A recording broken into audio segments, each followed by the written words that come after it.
المعصية فإن بالمعصية حل سخط الله أو كما قال عليه الصلاة والسلام. انداز بیاں گرچہ بہت شوق نہیں ہے، انداز بیاں گرچہ بہت شوق نہیں ہے، شاید کہ اتر جائے تیرے دل میں میری بات. اسٹیج پر تشریف فرما حضرات علماء کرام اور دور دراز علاقوں اور محلوں سے تشریف لانے والے مہمانان اعظام، السلام علیکم ورحمۃ اللہ وبرکاتہ.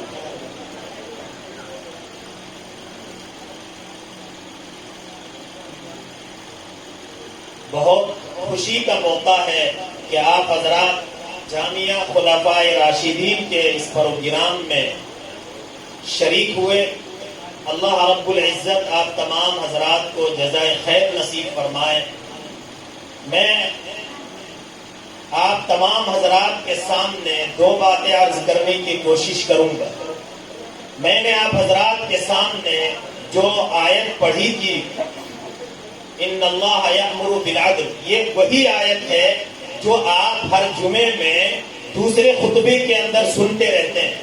اس میں ایک لفظ آیا ہے عدل، اس کے معنی ہیں برابری کے. عدل کا جو یہ لفظ ہے یہ بہت چھوٹا لفظ ہے، بہت مختصر ہے، 3 حرفوں سے مل کر بنا ہے، لیکن اس کے دامن میں معنی کی ایک دنیا آباد ہے، مفہوم اور مطلب کا ایک بڑا میدان سمایا ہوا ہے. علامہ ابن عربی رحمۃ اللہ علیہ فرماتے ہیں کہ عدل کا جو معنی ہے وہ موقع محل کے لحاظ سے بدلتا رہتا ہے.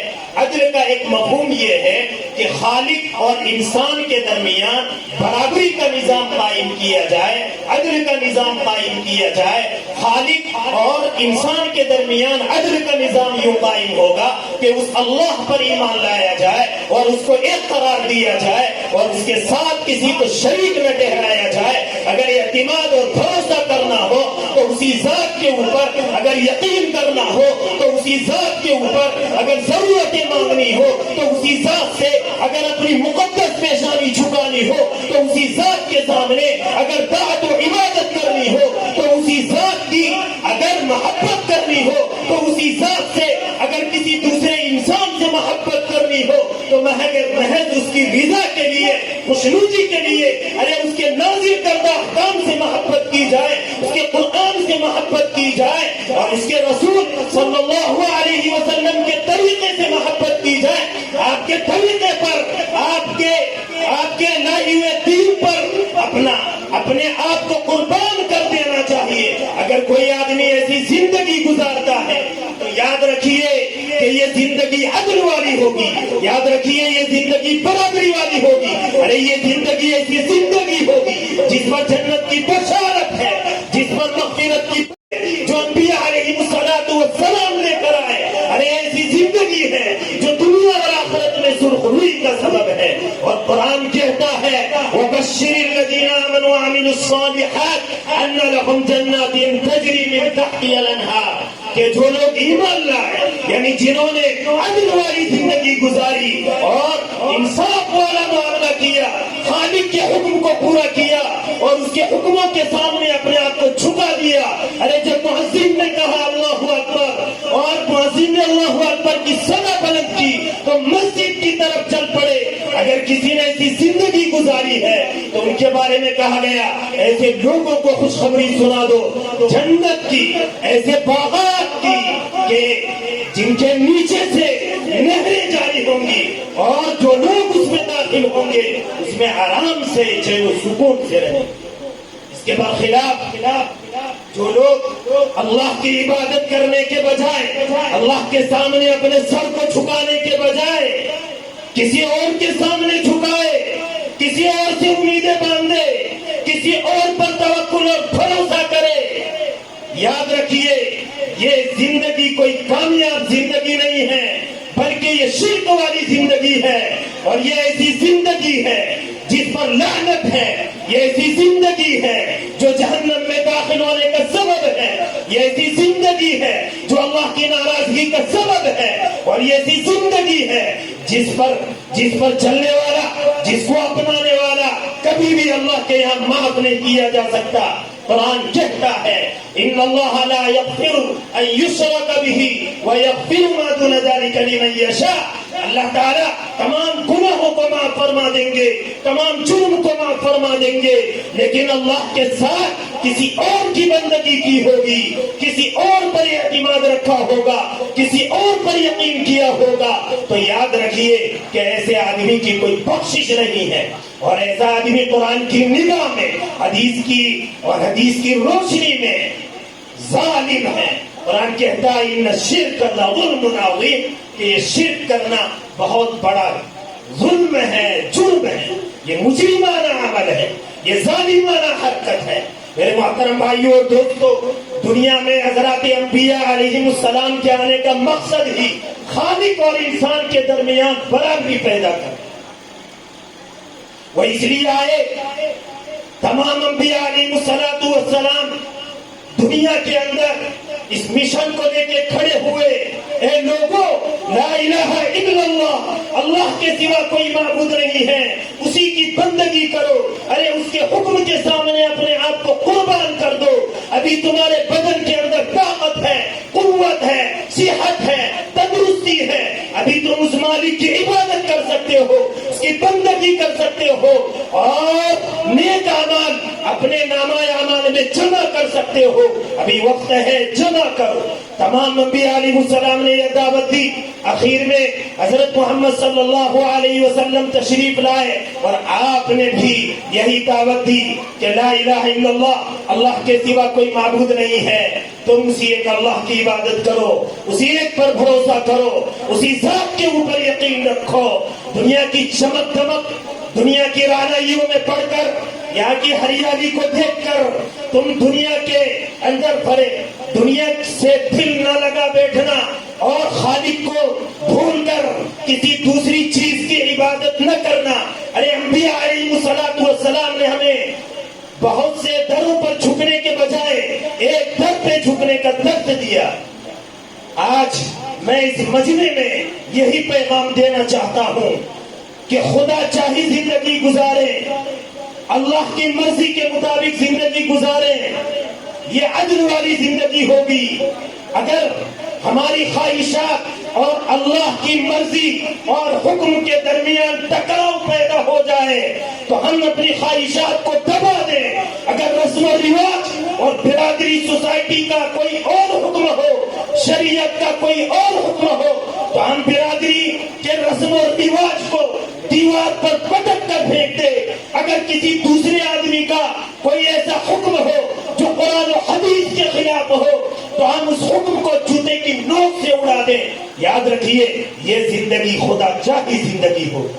میں مختصر طور پر یہ بیان کرنا چاہتا ہوں کہ عدل کا ایک مطلب یہ تھا, ایک مطلب اس کا یہ بھی ہوتا ہے کہ ہم خود اپنی ذات کے درمیان برابری کریں. اپنی ذات کے درمیان برابری کا مطلب یہ ہے کہ اپنے جسم کو ہر ایسی چیز سے بچائیں جو ہمارے جسم کے لیے روحانی ہلاکت کا سبب ہو, جو ہمارے جسم کے لیے اللہ کے عذاب کا سبب ہو, ناراضگی کا سبب ہو, جسم کے جہنم میں جلنے کا سبب ہو. ہر ایسی چیز سے بچانا ضروری ہے. آج معاشرے کے اندر آپ جائزہ لیجئے کہ شراب نوشی عام ہے. یاد رکھیے کہ شراب یہ بہت بڑا گناہ ہے, اس کا پینا یہ بہت بڑا جرم ہے. اللہ کی ناراضگی اس پر اترتی ہے, اللہ کا غضب اترتا ہے. یاد رکھیے کہ شراب تمام برائیوں کی جڑ, بے حیائیوں کی جڑ سے بے حیائیاں معاشرے کے اندر پنپتی ہیں, برائیاں جنم لیتی, معاشرہ تباہی اور بربادی کے دہانے پر پہنچ جاتا. یاد رکھیے طلاق کی جو نوبتیں آتی ہیں وہ عام طور پر شراب پینے کی وجہ سے, نشے کرنے کی وجہ سے آتی ہے. اور حدیث کے اندر کہا گیا لا تشرب الخمر, شراب مت پیا کرو. تمام برائیوں کی جڑ ہے. ماں بیٹی کے درمیان شرابی فرق نہیں کر پاتا.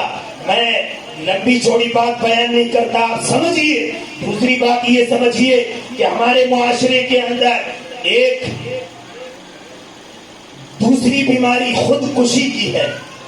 ذرا ذرا سی بات پہ, ذرا سے کسی کے تان و تشریح کرنے پہ, ذرا سی دنیا کے مصائب و پریشانیوں سے الجھ کر ہم خودکشی کر لیتے ہیں، اپنے آپ کو موت کی گھاٹ اتار دیتے ہیں۔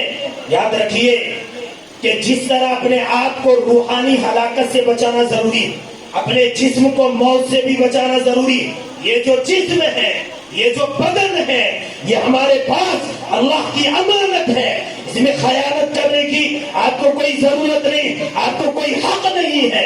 اگر کوئی آدمی اپنے آپ کو عمارت سے چھلانگ لگا کے مار دیتا، سمندر میں ڈبو کر مار دیتا، پھانسی کے پھندے میں لٹک کے موت کے منہ میں ڈال دیتا، زہر پی کر اپنے آپ کو مار دیتا ہے، تو یاد رکھیے ایسا آدمی اللہ کے نزدیک مجرم ہے، ظالم ہے، ایسا آدمی اللہ کے نزدیک نافرمان ہے، اور ایسا آدمی فرشتوں اور اللہ کی لعنت کا مستحق ہے۔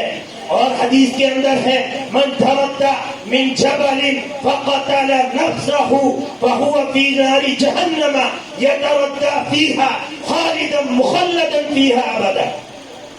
اگر کوئی آدمی پہاڑ سے اپنے آپ کو گرا کر مار دے گا تو یاد رکھیے وہ جہنم میں جائے گا، جہنم میں گرے گا، اور اسی طرح پہاڑ سے ہلاک کر کے اپنے آپ کو تکلیفیں پہنچاتا رہے گا، عذاب پہنچاتا رہے گا۔ کوئی زہر پی کر مرا ہے تو جہنم میں جب جائے گا تو زہر پیے گا اور اپنے آپ کو تکلیف دے گا۔ سوچنے کی بات ہے، یہ برائیاں پھیلتی جا رہی ہیں، ہم بہت سے لوگ ذمہ دار ہیں، معاشرے کی اصلاح کی ضرورت ہے، بتائیں کہ خودکشی حرام ہے، ناجائز ہے، اللہ کی ناراضگی کا سبب ہے۔ مصیبتوں سے پریشان ہو کر آپ کو کیا حق بنتا ہے کہ اپنے جسم کو موت کے منہ میں اتار دیں؟ کیا حق بنتا ہے کہ آپ اللہ کی امانت میں خیانت کریں؟ سوچنے کی بات ہے، سمجھنے کی ضرورت ہے۔ آج انہی برائیوں کی وجہ سے، بے حیائیوں کی وجہ سے ہمارے دلوں سے چین و سکون ختم ہو چکا، راحتیں ختم ہو چکی۔ انسان نے نہ جانے راحتیں اور سکون حاصل کرنے کے لیے کیا کیا قربانیاں دی، کیا کیا جتن کیے، کیا کیا پاپڑ پہنے، لیکن اس کے باوجود سکون کی دولت میسر نہیں۔ کوئی یہ سمجھتا کہ مجھے راحت اور سکون بڑی عمارت کے بننے سے مل سکتا، کوئی یہ سمجھتا ہے کہ عہدے کے مل جانے سے مجھے سکون مل سکتا، کوئی یہ سمجھتا ہے کہ مال و دولت کے انبار لگا دینے سے مجھے سکون ملتا ہے، لیکن ان تمام چیزوں کے پا لینے کے بعد انہیں پتا چلا کہ یہاں تو ذرہ برابر بھی سکون نہیں ہے۔ انسان پریشان ہے، مضطرب ہے، بے قرار ہے، جس کی وجہ سے خودکشی تک ان کی نوبت پہنچ چکی ہے۔ ماں بہنوں کے درمیان فرق اور امتیاز مٹ چکا ہے، بے قرار ہو چکا ہے۔ اللہ کی طرف سے آواز آتی ہے، اے میرے بندو، تو نے مال و دولت جمع کیے لیکن تجھے سکون نہ مل سکا، تو نے شراب بھنگ استعمال کر کے دیکھ لیا، تجھے سکون نہ مل سکا، تو نے زنا کے اڈے قائم کر دیے، فحاشیوں عریانی کے اڈے قائم کر دیے، مگر تجھے سکون نہ مل سکا، تو نے بے حیائی کو فروغ دیا مگر تجھے سکون نہ مل سکا، تو نے کھیلوں میں کمال حاصل کیا مگر تجھے سکون نہ مل سکا، تو نے سائنسی علوم کے ذریعے حیرت انگیز مشینیں بنا دی لیکن تجھے سکون نہ مل سکا۔ اگر تو چاہتا ہے کہ مجھے سکون چاہیے، اگر تو چاہتا ہے کہ مجھے راحت چاہیے، اگر چاہتا ہے کہ امن و سلامتی قائم، اگر چاہتے ہو کہ جنت کی نعمتیں ملے، اگر چاہتے ہو کہ جنت کی راحتیں اور وہاں کے لطف میسر ہوں، تو اس کے لیے ضروری ہے کہ میرے در پہ آؤ، میرے سامنے اپنے گناہوں کی معافی مانگو، توبہ کرو، میرے سامنے جھکو، عاجزانہ مانگو، میں دینے والا ہوں۔ اور یہ بات بھی ذہن میں رکھو، الا بذکر اللہ تطمئن القلوب، کہ اللہ کے ذکر کے علاوہ کسی اور چیز سے دلوں کو اطمینان نہیں ملتا۔ اللہ کو یاد کرو،